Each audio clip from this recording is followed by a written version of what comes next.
Hi everyone, and welcome to your weekly woo, and happy Halloween to you all. So this holiday is actually a very old holiday called Samhain or Samhain, and it is a time where we celebrate the other side, be that those who have passed over or your ancestors in general. So see what comes up this week around that. You know, we think about grief and mourning, but it's also a time to celebrate the lives of those who have passed in a positive way. So I hope that resonates with you guys in some way. Now our animal totem this week is fish. I got interrupted, so I already pulled this card for us. Now you think about the idea of the slippery fish, right? So this week, I think it's really important. We have a really powerful new moon on, I believe it's the 4th, where we are going to have a time of setting goals and working through, I guess it's like your hopes and your dreams, but we need to try to do it this week in a really practical way, because fish can be something like when we're overreaching, right? When we're creating goals that we know we can't accomplish, so we don't even try. It's like sort of a form of self-sabotage.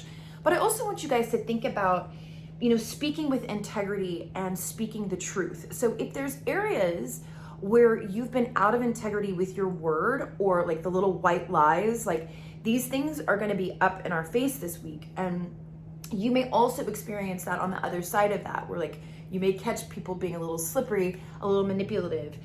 The positive side of fish as a totem is the ability to be flexible, right? And go with the flow. So there may be instances this week where you're in a situation and you may want to take a hard stand, but really this card is saying, can you let go? Can you go with the flow? And when we do that, when we surrender and let go, which is ironically kind of what, you know, when we were working with the other side and we were thinking about death in general, that whole idea of surrender and letting go. This week, we will have an opportunity to do that, and that then raises our vibration. It's, you know, really comes down to, from my perspective and my experience, you have the vibration of gratitude and then this ability to surrender and let go. And the two of those things combined, I really feel is magic. So I hope you guys resonate with that and we'll be able to use that advice this week. It also may be a week where you make some delicious meals with seafood in it and fish. So that could be coming up this week as well.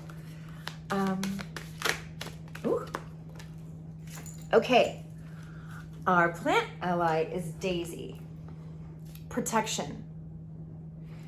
So also, you know, as we talk about like working with the other side and like just when the veils are thin like this and the energy of like this holiday, it's kind of spooky and scary. This idea of energetic protection. Now, there's a lot of different philosophies around this. You know, there are some people who believe that just by calling for and on protection from angelic forces or the creator, whatever you believe, that you're actually then subconsciously putting out there that there's a reason that you need protection. So, right, I kind of go both ways with this idea.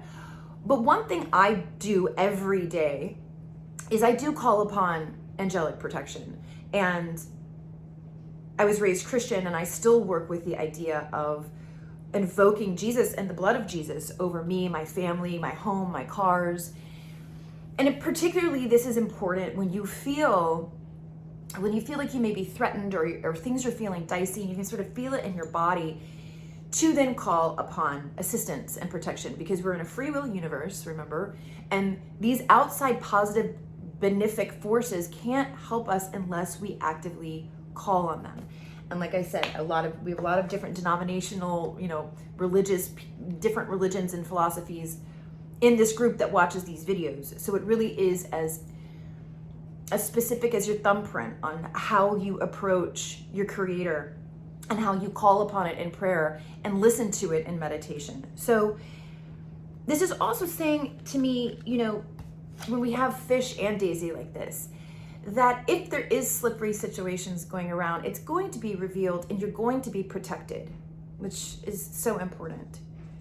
And you know, this new moon, which will be in the sign of Scorpio, it's a time to think about How do you protect your goals and your wishes and your dreams? You know, for me, I really learned this the hard way. I used to talk so much about them that I kind of dissipated the energy in my ability to call it in and magnetize what I wanted. So there's an element of like, keep your cards close, especially if you're starting new ventures, because a lot of times, I just had this conversation, I have this beautiful friend who every time I post something on Instagram or in my life where like I'm clearly really happy, she immediately texts me to celebrate my happiness, right? To celebrate my relationship or to celebrate my career success. And I was talking about her this morning because that ability to find pleasure in other people's success is so rare. But if you're able to get there, there's so much that comes into your life from celebrating others. Health, well-being, abundance, right? So I want to encourage you guys this week, celebrate other people's success because we're all connected and there is enough to go around. What is our mineral ally this week?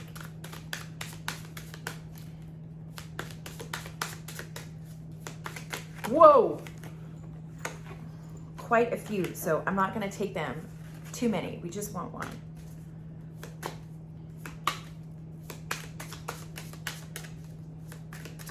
Okay. Snowflake obsidian. Oh, this is one of my favorite stones. Snowflake obsidian has the ability to transmute all of this, you know, the Wi-Fi and like these higher, you know, 5G, 4G, all of this. Snowflake obsidian, I usually have a bracelet of it and it just broke, so I have to rebeat it. But this is such a powerful stone of what? Protection. So this is another message that we are to be calling upon protection. And you know, that could be, yes, we use like, you know, stones to protect us from, you know, the energies of, you know, all of this technology around us because they can transmute it. But it's also talking about, maybe this is even protection from self, like where self-harm comes into play. Like, what are you eating and drinking? And are you getting enough sleep and getting enough water? And really cultivating this idea of bolstering yourself for outside circumstances so that you aren't pushed and pulled by the outside world. So I'm going to just read this really quick. Obsidian releases negativity, and with the added energy of the snowflakes, it represents light overcoming darkness. Snowflake obsidian brings new beginnings, hope after a setback, and a gentle gradual improvement in whatever area that has caused distress in the past. The affirmation is, as I focus on the positive, the negative energy gradually dissipates. This is great. For this, you know, we have a new moon and it's in Scorpio. So like all these new beginnings are going to be deeply felt. Things that are precious to us, things that are deeply emotional. That's where the new beginning is. And it is also a clearing because in the phase right before the new moon is exact, we call it the dark moon.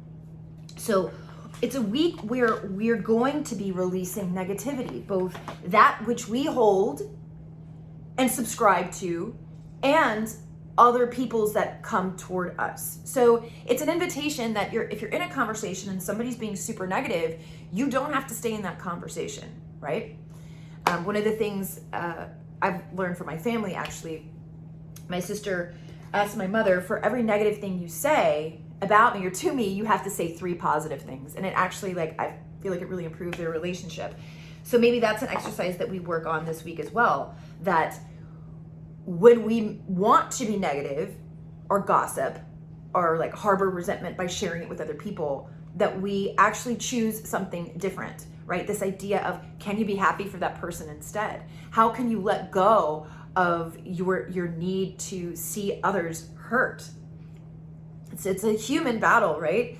The angel within you or the demon within you. And that idea of, you know, the Native American tale, myth, story, where which wolf are you feeding? Are you feeding the good wolf or the bad wolf within you? this is taking true responsibility for your life and for the energy that you experience, because it is yours that you're putting out there that you're seeing come back. So it's interesting, that idea, right? Because you can really tell when you are actively putting intention into your thought, into each action, life can get very easy and very blissful. And when you're willy-nilly just going about things and not thinking about the energy you're putting out into the world, oftentimes it comes back as chaos or crisis. Okay. For those of you who want more information about this week and how to work with the energies, you can head over to patreon.com/thegoodwoo. You can also tap in the link tree on my Instagram account. And then I'm going to make a separate video about this, but I am starting to see clients again starting this next week. So if you're interested, I have a bit of a wait list right now and I'm having to work through it, but you can email me at info@thegoodwoo.org and I will put your information in my system and put you on the waiting list. If you do go to the website, you'll see that there is a scheduling area on the website, but it's not accurate. So don't try to book an appointment that way. Email me at info@thegoodwoo.org. Thank you all so much. I hope some of you will join us on Patreon now as I do the extended.